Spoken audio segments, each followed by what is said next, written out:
अभिभावक महोदय और विद्यार्थियों, जैसा कि आप सभी को विदित है कि पूरे विश्व में कोरोना महामारी चल रही है।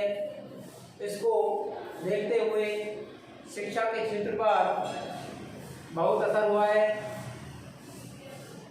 सभी विद्यार्थियों की नियमित रूप से पढ़ाई चले, इसके लिए मंगलम मेरिट पॉइंट उच्च माध्यमिक विद्यालय ने ऑनलाइन क्लास की सुविधाएं उपलब्ध कराई है।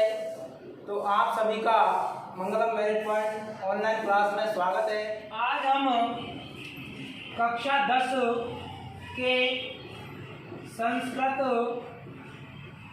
के पाठ्यक्रम के बारे में चर्चा करेंगे। जो संस्कृत का पेपर होता है, माध्यमिक शिक्षा बोर्ड राजस्थान का संस्कृत का जो पेपर होता है, उसका पूर्णांक 80 नंबर का होता है। ये 80 नंबरों का डिवाइडेशन कैसे कैसे किया गया है, तो संस्कृत के पाठ्यक्रम को 4 भागों में बांटा है। कितने भागों में बांटा है? 4 भागों में बांटा है। पहला है पठित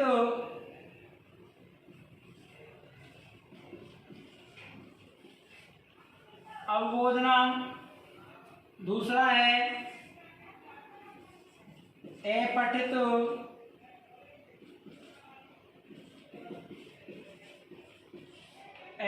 अवबोधनम, तीसरा है व्याकरणम और चौथा है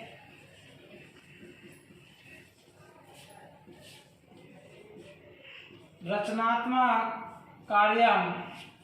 संस्कृत के पाठ्यक्रम को 4 भागों में बांटा है। पहला है पठित अवबोधनम, दूसरा है अपठित अवबोधनम, तीसरा है व्याकरणम और चौथा है रचनात्मक कार्यम। अब इनके अंतर्गत अंकों का विभाजन जो किया है वो इस प्रकार किया है। देखिए, पठित अवबोधनम में 27 नंबर, पठित अवबोधनम 27 नंबर का मैटर आता है। अपठित अवबोधनम 10 नंबर का और व्याकरणम 25 नंबर के और रचनात्मक कार्य 18 नंबर। इस प्रकार इन सभी को जोड़ते हैं तो 80 नंबर का पेपर होता है। 20 हमारे शतरंज के जाते हैं। इस प्रकार 100 अंकों में से छात्रों को अंक लाने होते हैं। तो देखिए, अब पठित अवबोधन के अंतर्गत जो 27 नंबर है वो किस प्रकार है, इसमें भी विभाजन किए हैं, इसके भी भाग किए हैं। पाठ्य पुस्तक, हमारी किताब जो पाठ्य पुस्तक है उसके अंतर्गत से 27 नंबर का मैटर आता है। अपठित अवबोधनम एक गद्यांश आता है, अपठित गद्यांश जिसको बोलते हैं, और व्याकरण के क्वेश्चन 25 नंबर की हमारी व्याकरण है। रचनात्मक कार्य 18 नंबर का है। उसका जो विभाजन किया है वो किस प्रकार किया है वो देख लेते हैं। एक एक करके देखो। पहला है पठित अवबोधन, और पठित अवबोधन 27 नंबर का विभाजन किस प्रकार हुआ, देखिए। पहला है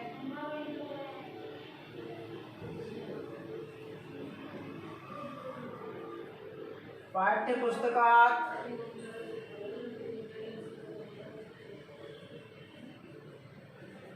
गद्यांशस्य हिंदी भाषायां अनुवाद। देखिए छात्रों, पठित अवबोधन के अंतर्गत 27 अंक हैं और पठित अवबोधन जो है हमारी पढ़ी हुई किताब, यानी हमारे कक्षा 10 की पाठ्य पुस्तक जो है उस पाठ्य पुस्तक के अंतर्गत से 27 अंकों के प्रश्न आते हैं। वो किस प्रकार आते हैं? देखिए, पाठ्य पुस्तक से गद्यांश आएंगे कितने? 2 गद्यांश आएंगे छात्रों। 2 गद्यांशों में से किसी एक गद्यांश का आपको हिंदी भाषा में अनुवाद करना है और वो होगा आपका 5 अंक का। ठीक है छात्रों। दूसरी बात करें, पाठ्य पुस्तकात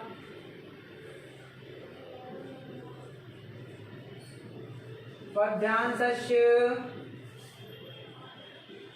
हिंदी भाषायां अनुवाद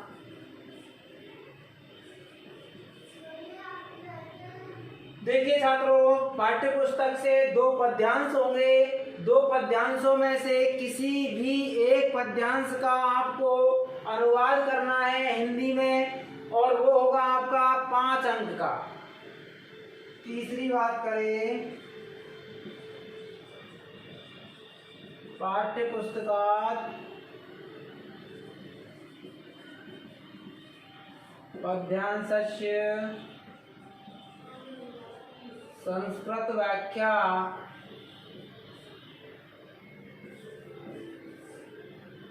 पाठ्य पुस्तक से 2 पद्यांश होंगे।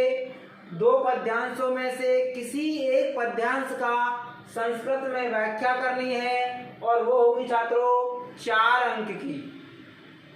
अगली बात करें, पाठ्य पुस्तकात नाट्यांश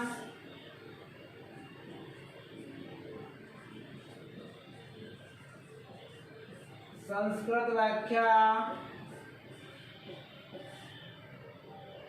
पाठ्य पुस्तक से 2 नाट्यांश होंगे।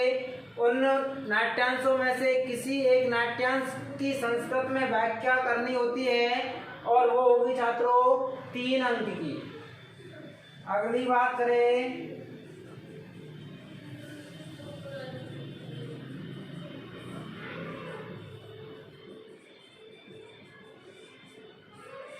पाठ्य पुस्तक से 8 प्रश्न होंगे।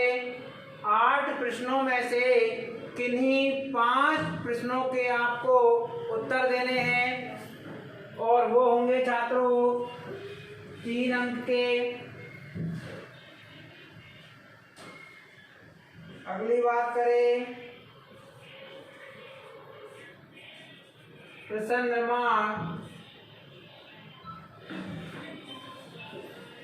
निर्माण छात्रों 4 अंक के होंगे। 4 प्रश्न निर्माण होंगे।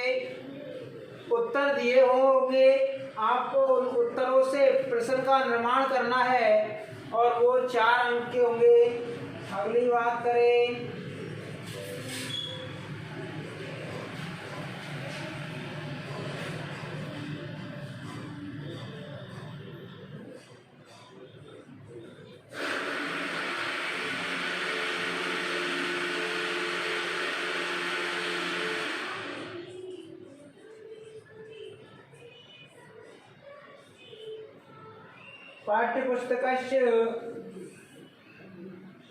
पाठ्यपुस्तकात श्लोकद्वयं लेखना। पाठ्य पुस्तक के 2 श्लोक लिखने हैं और छात्रों वो होंगे 3 अंक के। इस प्रकार हम देखें तो 5 5 10, 4 14 और 3 17 और 3 20 और 4 24 और 3 27। इस प्रकार 27 अंक हमारे पठित अवबोधन के अंतर्गत आते हैं। तो अगली बात करें हम दूसरे टॉपिक की। ये तो हुआ हमारा पठित अवबोधन और दूसरा है हमारा अपठित अवबोधन। अब अपठित अवबोधन जो है, अपठित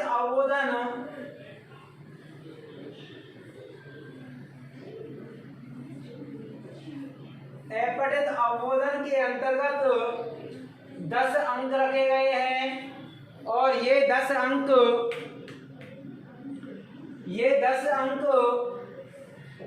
किस प्रकार विभाजित किए हैं वो हम चर्चा करें। देखें, पहला क्लियर हो गया। पठित अवबोधन पाठ्य पुस्तक से 27 अंक होते हैं। 27 अंक इस प्रकार होंगे। और अब अगली बात करें हम अपठित अवबोधन की। और अपठित अवबोधन के अंतर्गत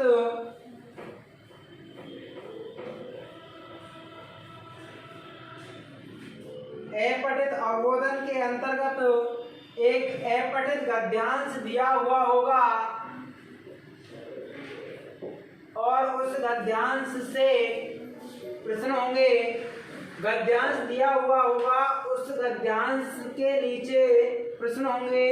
उस गद्यांश में से ही आपको प्रश्नों के उत्तर देने हैं।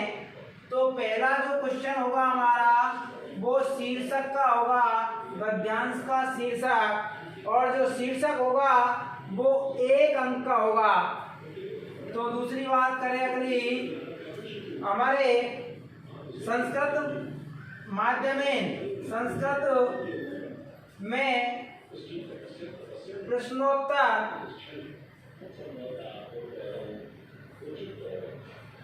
प्रश्नों के उत्तर देने होते हैं और प्रश्नों के उत्तर जो होंगे वो 5 अंक के होंगे। अगली बात करें भाषिक कार्य यानी कि व्याकरण के जो क्वेश्चन होंगे गद्यांश से संबंधित, जैसे कर्तरी, क्रिया, सर्वनाम, संज्ञा, विलोम, पर्याय आदि से संबंधित क्वेश्चन पूछे जाएंगे। 4 क्वेश्चन होंगे, वो 4 नंबर के होंगे। इस प्रकार छात्रों 10 अंकों का विभाजन अपठित अवबोधन के अंतर्गत किया गया है। तीसरी बात करें हम, तीसरा जो होता है वो है हमारा व्याकरणम। और व्याकरणम के अंतर्गत क्या रखा गया है, देखिए व्याकरण का विभाजन किस प्रकार किया है। तीसरा पार्ट है हमारा व्याकरणम। और व्याकरणम कितने अंक, व्याकरण जो हमारी है वो 25 अंक की है। और इस व्याकरण का जो विभाजन किया है माध्यमिक शिक्षा बोर्ड राजस्थान क्लास 10th में कौन कौन से टॉपिक है, देखिए संधि 4 अंक का टॉपिक संधि का है।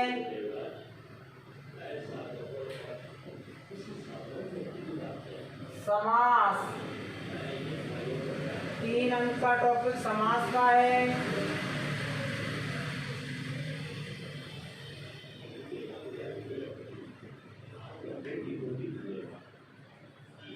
कारक 3 अंक का टॉपिक कारक का है। प्रत्यय 4 अंक का टॉपिक प्रत्यय का है।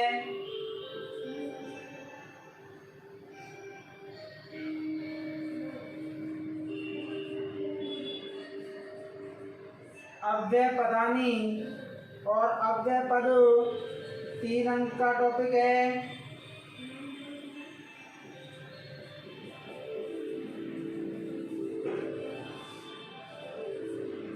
वाच्य परिवर्तना 3 अंक का है।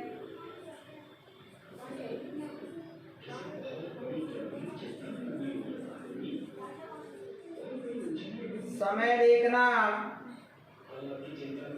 2 अंक का है।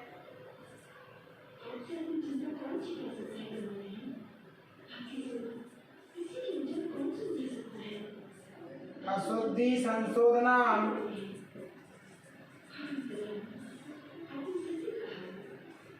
3 अंक का है। इस प्रकार देखिए छात्रों कुल अंकों का विभाजन 25 अंक हमारे 4, 7, 3 10, 4 14, 17, 20, 22, 25। इस प्रकार व्याकरण के 25 अंकों का विभाजन किया है। और चौथा पार्ट है हमारा रचनात्मक कार्य। और रचनात्मक कार्य के अंतर्गत 18 अंक रखे गए हैं। इन 18 अंकों का जो विभाजन किया है वो है पहला प्रार्थना पत्र या प्रार्थना पत्र या पत्र 4 अंक का। देखिए प्रार्थना पत्र ऑब्लिक पत्र रखा है। एक प्रार्थना पत्र होगा अथवा में पत्र होगा, दोनों में से किसी एक को करना है, 4 अंक का होगा। दूसरी बात करें अगली, संकेत आधारित संवाद लेखना। कुछ शब्द दिए होंगे आपको, उन शब्दों से संवाद लिखना है यानी वार्तालाप। और अगली बात करें अनुवाद कार्य। अनुवाद कार्य में 6 वाक्य दिए होंगे आपको और 6 वाक्यों में से किन्हीं 4 वाक्यों का आपको संस्कृत भाषा में अनुवाद करना है। हिंदी में वाक्य दिए हुए होंगे, हिंदी से आपको संस्कृत बनानी है। 6 वाक्य होंगे, उनमें से 4 की आपको संस्कृत बनानी है, 4 अंक का होगा। अगली बात करें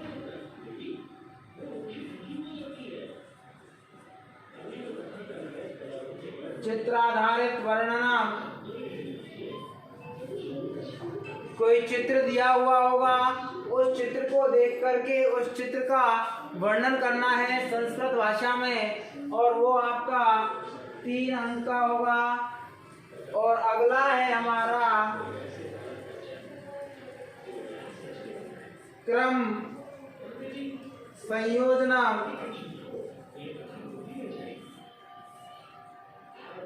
और छात्रों वो है आपका 3 अंक का। कोई कथा दी हुई होगी, 6 वाक्य दिए होंगे आपको, 6 8 जो भी वाक्य होंगे, उन वाक्यों में क्रम भंग होगा।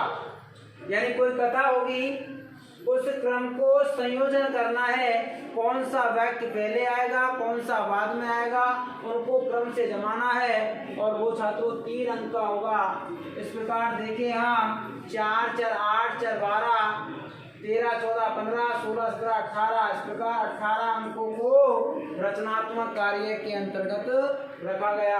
तो हमने देखे पहला पठित अवबोधन के अंतर्गत 27 अंक, अपठित अवबोधन के अंतर्गत 10 अंक, व्याकरण के अंतर्गत 25 अंक और रचनात्मक कार्य के अंतर्गत 18 अंक रखे गए। और इनका हमने अलग अलग विभाजन भी देख लिया कि किस अंक को, कितने अंकों को किसमें रखा गया। तो छात्रों आगे हम इनको क्रमबद्ध तरीके से कल से इनके बारे में अध्ययन करेंगे। पहला टॉपिक हमारा होगा संधि का और कल से हम संधि की बात करेंगे। तो देखिए यहाँ पर व्याकरण पाठ जो दिया है, इस व्याकरण पाठ को पहले हम पढ़ेंगे। व्याकरण पढ़ने के बाद में अगला पाठ पढ़ेंगे। तो व्याकरण का हमारा पहला पाठ है संधि। कल अगले वीडियो में हम संधि के बारे में चर्चा करेंगे। धन्यवाद।